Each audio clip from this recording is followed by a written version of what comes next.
Hello everyone and welcome to the first installment of Let's Code Duke Nukem, where we aim to recreate the original Duke Nukem EGA action platformer released in 1991. We will do this using the Java programming language, not because Java is the most appropriate language for creating action platformers, but because it is the language that I am most familiar with, and I still see a lot of people asking for tips and tricks creating games in Java. Now, we will not be using a game library such as the LWJGL. While this can greatly speed up developing the game, my personal goal is to learn more about game development itself, such as, for example, active rendering, game loops, and collision detection. That is why we're going to build most of these systems ourselves, while still using the features that the language has to offer us. Now, the goal is not to do a perfect recreation of the game down to the very last pixel, but more of an approximation. If the gameplay is going to be similar, we're going to be happy. We will use the original game files, otherwise we would have to recreate all the levels by hand. And so the first part of this series will focus on obtaining and parsing these files. If you do not have the original game, the shareware episode is available for free. And that's also how we're going to start developing, so let's open up our editor. My editor is IntelliJ. You can use whatever editor is convenient for you. If you prefer VS Code or Eclipse or just a regular text editor, it's all fine. Now let's start by creating our resource loader class, which is going to download the shareware episode or possibly refer to existing game files. So it will need to know where the game files are going to be located. And we'll need an initialization method, which is going to check these files. So let's see if the path does not exist, let's create a directory. This might cause an exception.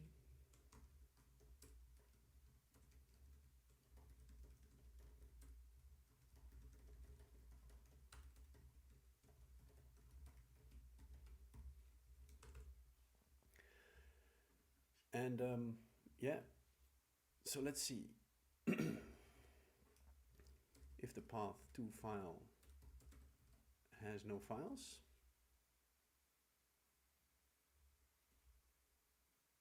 why is this an error? Oh, we need a length, of course. If there are no files here, then we're going to download the game.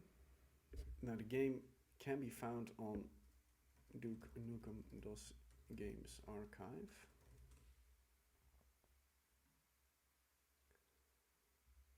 So the game can be found here, oneduke.zip. Now if you look at the bottom left, we can see the URL here, image.dosgamesarchive.com/game/oneduke.zip. So let's open it up. So it's a zip file. Zip is a new zip input stream, and the URL is going to be image.dosgamesarchive.com/games/oneduke.zip, and open the stream. Alright, so let's zip over these entries here. Zip entry equals zip.getNextEntry. Well, I guess I cannot do it inline here.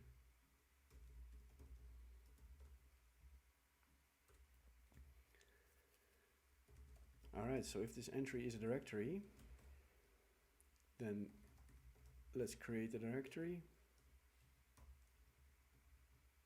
Oh, I'm going too fast here. First we need to find out what is the target file. So the file is going to be our path, and then we resolve the name of the entry in the zip file. And then if the entry happens to be a directory, then let's create it as a directory file. Otherwise, it's a file, and then we'll just copy over the file. So we'll copy over the entry, and the target is going to be the file. So this will basically unzip. This will unzip the here we need to copy it from the zip stream, of course. So this will basically unzip the file. So this will download and unzip. So we need to close the entry. All right, so let's try this out. So let's create our main class here. Let's call it Duke Nukem. And let's create a static void main. And let's create a new resource loader. And let's pass in, I don't know, game. Let's just call it Duke Nukem 1. Let's assign it to a variable and let's initialize. And this should download and unzip the game. Let's see if it works. All right, so here we see we have the install files of the game. So dice is a utility kind of like zip. And the Duke.1 is the actual game files zipped up. Now the zip input stream of Java is actually able to read this iced format here. So let's see, we're only interested basically in Duke.1, like this .exe and this Duke. And file ID and install, but we don't really care about it. So let's just skip over any other entry. So let's only say like, okay, if the name equals ignore case Duke.1, this is the only entry we really care about. Skip the rest. Now, this is a nested zip file, so we need to just open up a new zip input stream here. Nested equals the new zip input stream of the zip stream that we have here. So it's a bit counterintuitive, but that's what you get for nesting zip files. And here we have to loop over the nested files again. So let's just assign new entries to the nested zip. And as long as we have them, do stuff. But here, instead of copying from the zip, we copy from the nested zip. And let's close the entry. Now, normally I would say we need to close the nested zip stream, but because we're wrapping the parent zip stream, it will fail. So closing the parent zip here is going to be enough. So that's fine. All right, so let's delete these files here to make it download the stuff again. And let's run it and see what happens.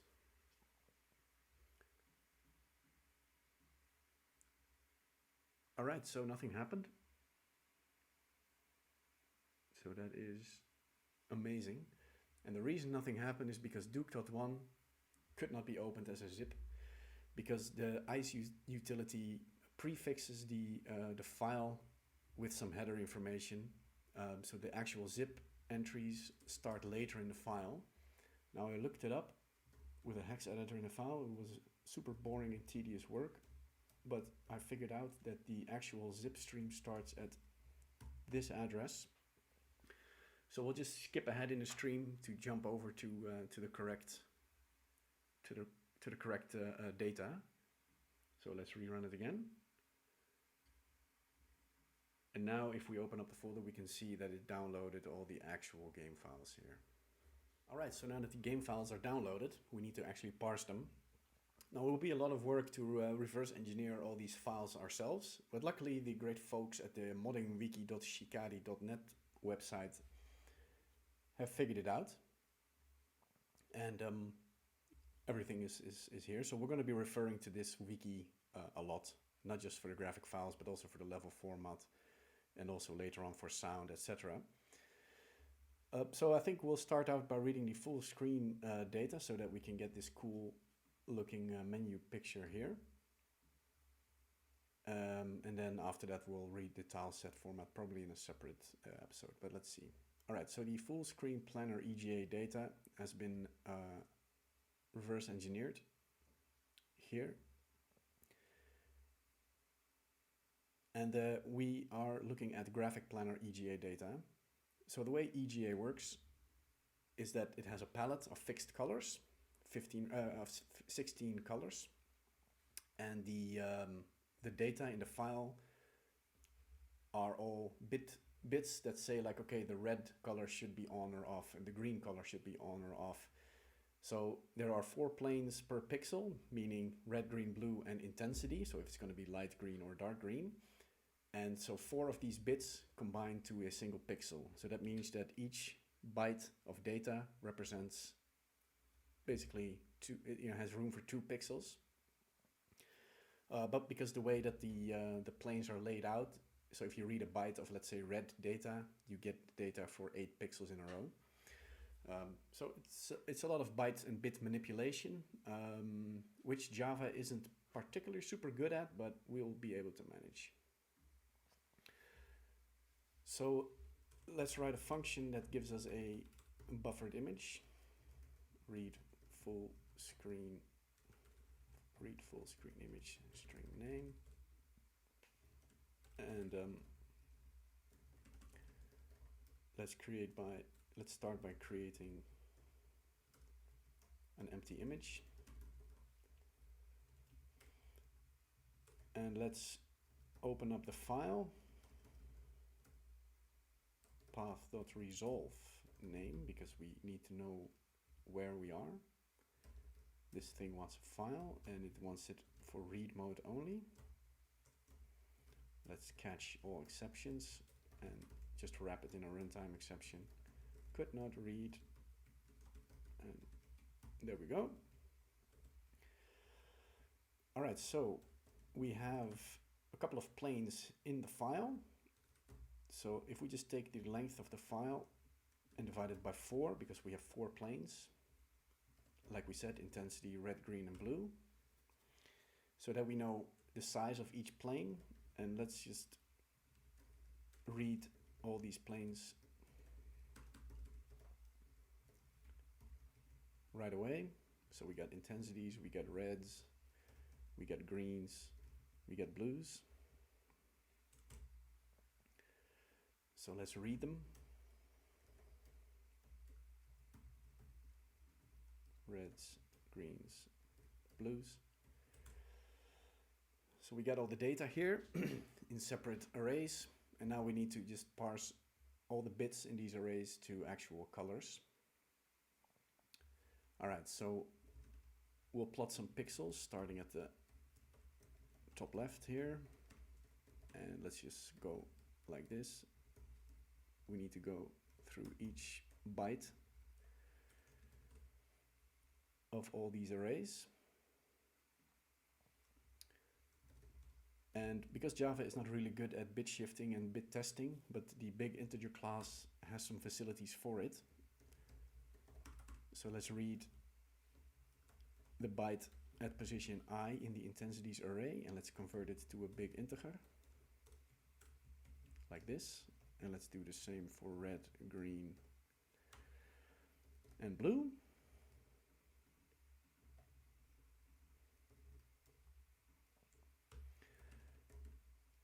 All right, then we need to inspect each bit, and we'll start at the rightmost bit and go to the left. Make sure to decrement. Now we need to convert all these values to an index. So let's create a helper function here where we take in the bit at each position. So this is the function I was talking about that big integer offers. They have a test bit function to see if the bit is set on a certain position of the number. So we'll test each plane to see if the bit is set or not. All right, so let's create this function here, private int to index, and then here we have a boolean that says like the bit is set or not. So we have the intensity bit, we have the red bit, we have the green bit, and we have the, oh, not again red, blue. We got the blue bit. So the default index is 0. And if the intensity bit is set, we need to set the bit on the index as well. So we could do this with a big integer, but let's do it with the byte manipulation, because Java does have some bit syntax here. So the OB syntax here means that we are making a reference to a bit variable. So here we have the first bit set, and then the 3 bits after that are not set. And I do it this way because I think it's visually a bit more interesting to see, like we have a number that comprises of 4 bits. So if the red is set, and then we do the same if the green is set, then we need to go here, and then if the blue is set, we need to go here. All right, so now that we have an index, we can plot the pixel on our image. So set RGB X, Y, and then we need to have a referral to our EGA palette here, which we'll create in just a second. But for now, let me just increase the X position because we're going from left to right. So if we're on the edge of the image, reset X to 0 and increment Y. All right, so now we need to just quickly private static final int. Let's create the EGA palette, which is basically a number of colors. So are the colors here somewhere? Probably not. EGA palette. Yeah, let's take these here and let's just copy these values. All right, so this is going to be, so this is going to be quite annoying, but hey, it is what it is. So I'm prefixing everything with FF, and the reason for it is that the colors in Java, these images have an alpha channel, which means pixel transparency. So I want all these pixels to be fully opaque, so that's why I'm prefixing them all with FF.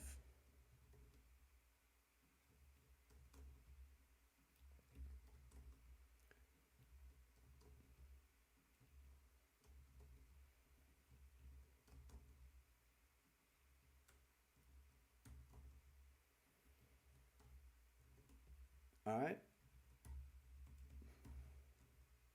Should have written a macro for this.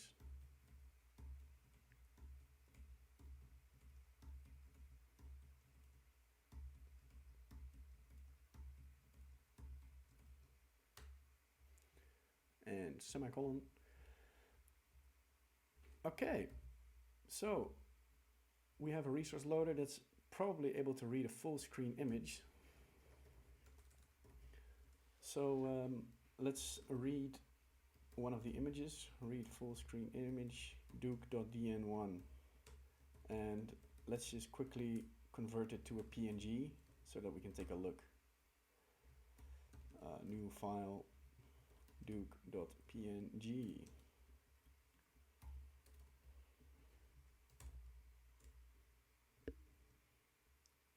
Oh, this throws an exception. There we go. All right, so let's see, did it write a file? Duke.png, yes, here we have the man. All right, so we can use this for reading in the tiles as well. And the tiles is gonna be laid out a bit different, but it's gonna have a similar way of converting to colors. But let's do that in the next episode. Thank you very much for joining me, and see you again soon. Bye-bye.